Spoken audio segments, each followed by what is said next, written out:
మాజీ మంత్రి కారుమూరి అతి త్వరలోనే జైలుకెళ్లడం ఖాయమని కేంద్ర మంత్రి భూపతి రాజు శ్రీనివాస్ వర్మ అన్నారు.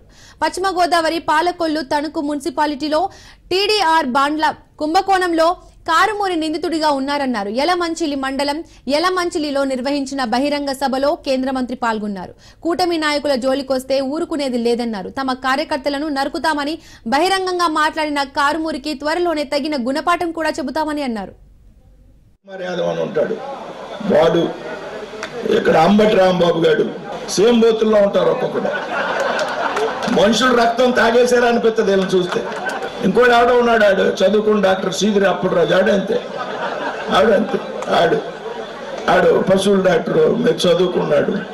ఆడు ఈ పశువుల మందను అందరినీ కలిపి ఇంటికి తోలేస్తే ఇవాళ వీడు మళ్ళీ వచ్చి అరికేస్తాం చంపేస్తాం అంటున్నాడు.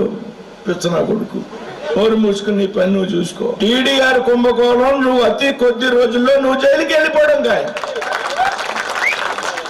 టీడీఆర్ కుంభకోణంలో నువ్వు జైలుకి వెళ్ళి చెప్పకూడదు తినడం ఖాయం చాలా తక్కువ సమయంలో. కాబట్టి పరిధి మించి మాట్లాడద్దు దయచేసి. రాజకీయాల్లో భాష చక్కగా ఉండాలి, సరైనటువంటి భాష మాట్లాడాలి. రాజకీయాల్లో నెక్స్ట్ మాట్లాడితే ప్రజా జీవితంలో చల్లదు.